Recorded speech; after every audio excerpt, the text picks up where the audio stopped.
Kia ora. I'm very grateful for the opportunity to present our company's position to the Gene Tech Bill and wish to acknowledge all involved in the framework of providing this opportunity. Mine is a practical presentation, one of experience and reason, and is supported by our written submission and supplementary interview with Australian farmer Ian James, which I'm happy to take questions on later.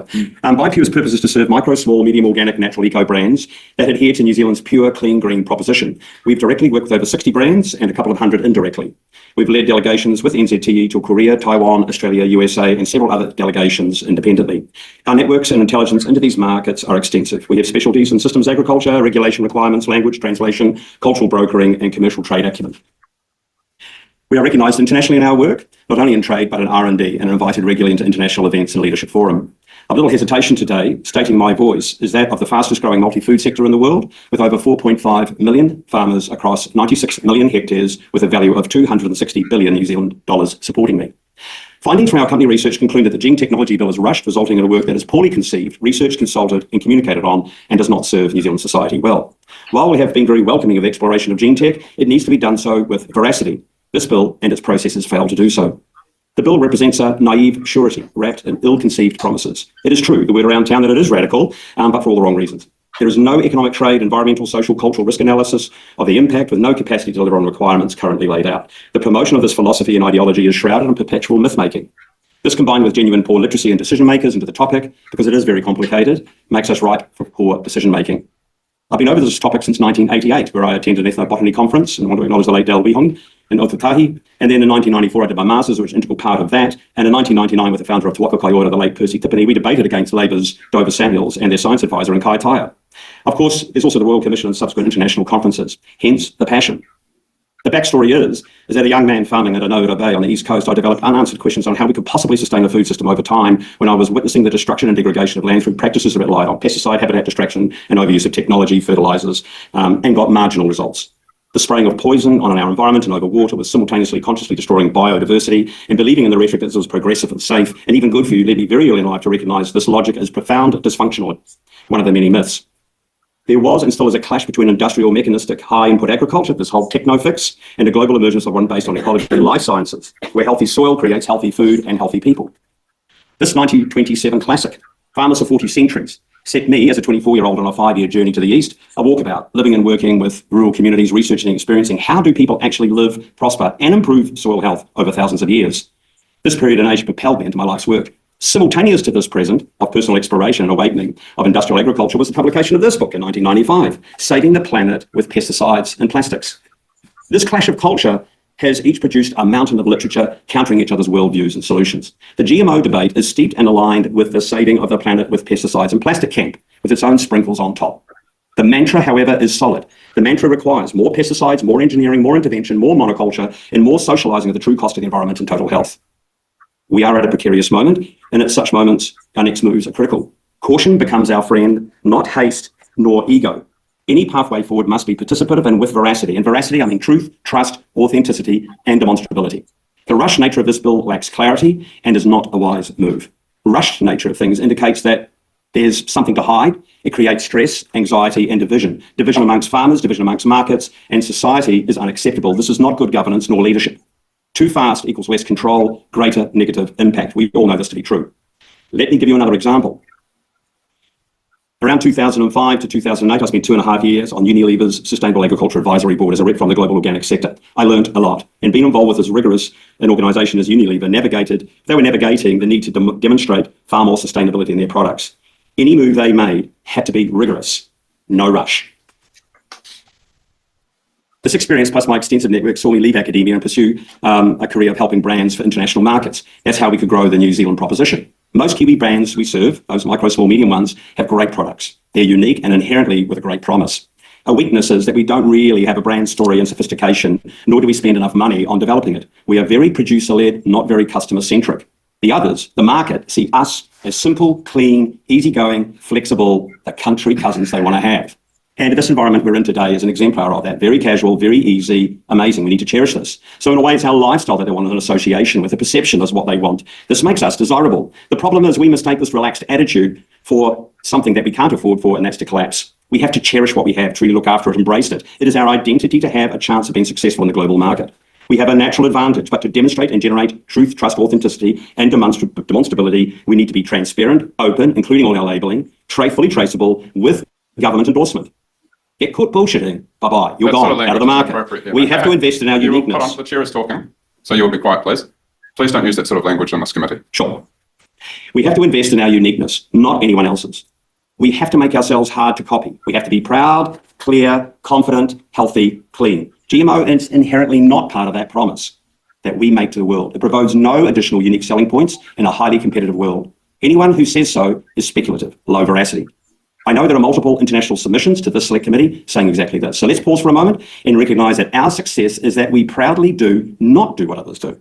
We proudly do what others do not do. Our proposition to the world is that we're unashamedly unique. We dare to be distinct, we offer our point of difference and attempt to deliver on that promise in a sophisticated, thorough manner. Any deviation from this proposition, however, is not very clever. BiPure, therefore, opposes the bill in its entirety and recommend it be abandoned. It is counterintuitive, lacks sophisticated intellectual rigour, and does not serve New Zealand society now or into the future. Alternatively, should we dare to compromise our unique position globally and that the bill be not abandoned, an absolute bare minimum is that all aspects of the bill that relate to the outdoor release and outdoor use of gene technology should be removed. We are creating an environment that is litigious and will pit farmer against farmer, business against business, and communities against each other, and this is shameful. This is not the leadership required right now, and we are perplexed as to what is driving it. Leadership at all levels should be delivering cohesive, uniting strategies. That is the real challenge. So BiPure's conclusion is that the bill in its current form is detrimental to both interests of health and the well-being of the population of New Zealand, our environment, and to our international standing and reputation as people and as a country. Thank you. Well, thank you for your presentation. We are at time, but you've made a few assertions up there that this is being rushed through because there's something hidden about it. I don't think that's really an appropriate thing to say. You talked about a lot of myth-making in your submission here. You've got 16 points where you've just effectively just a moan fest, really, and you haven't offered a lot of constructed stuff about what we could do to improve this bill. But I do thank you for coming here and taking the time to submit today. Kia ora.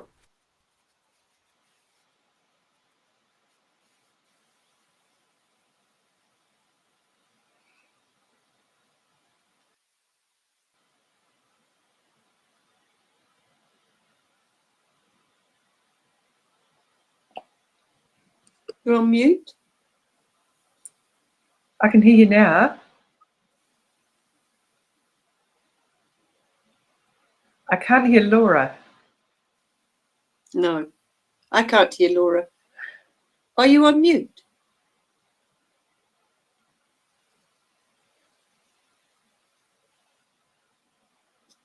Okay.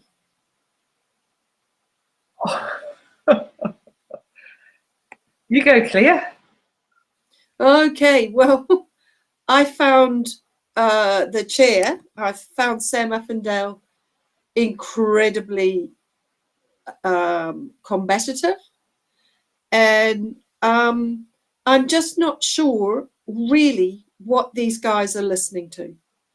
There seems to be one or two people who are very much listening to the people like Steve Abel and Deborah Russell and those people, but somehow Sam Uffindale has got this idea that I've got to rush through this, I've got to get it over and done with. I'm really pleased to have heard all these people, but I'm not going to listen to you. And I thought Brendan made some really good points, and he made them from a different angle, and it was really refreshing to hear those points and to hear Sam just cut him off, come in, but also to sort of say, oh, there was nothing constructive. It shows that they're not listening to what we have, what precious we have now. They're so intrigued to try and get this bill through that they're willing to sacrifice the beauty that we have at the moment. It needs a lot of help, let's say, but we don't want GE in this.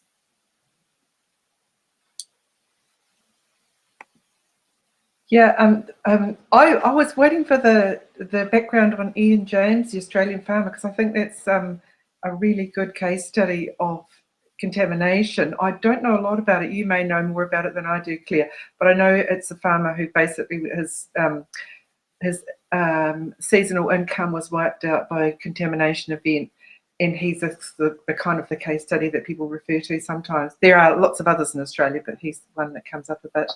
Sorry, I'm still getting this thing coming up in my face. I'll just clear that out. Great. What he did say was really relevant. I guess the Sam thing was defence. Sam was being really defensive because Brendan was going straight for the bullseye when he said poor literacy of decision makers. Now, actually, if you look through the bill, scientifically, it's not very literate. So he actually had a very good point there.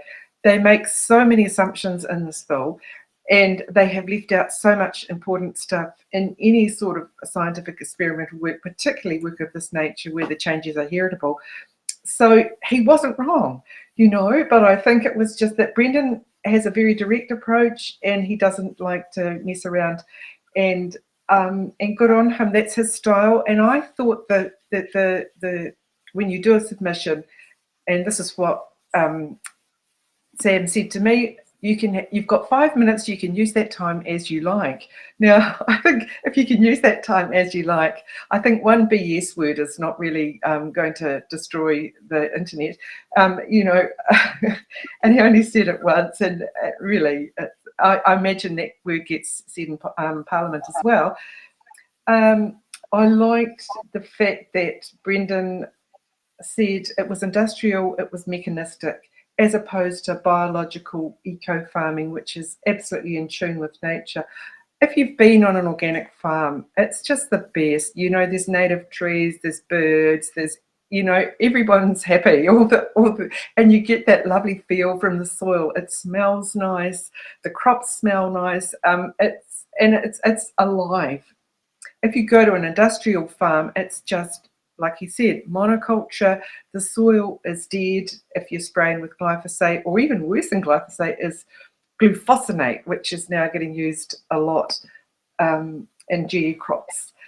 And also 2,4-D and 2,4,5-T, which is basically Agent Orange, that gets included in genetically engineered crops. I mean, it destroys everything. It destroys anything that's remotely alive apart from these monoculture GE crops. And you get everything dead. You go and there's no sound. There's no bees buzzing. There's no insects flying. There's no butterflies. There's no birds. So good on them.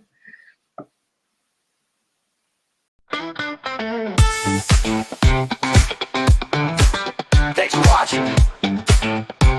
Make sure you're subscribed to our Facebook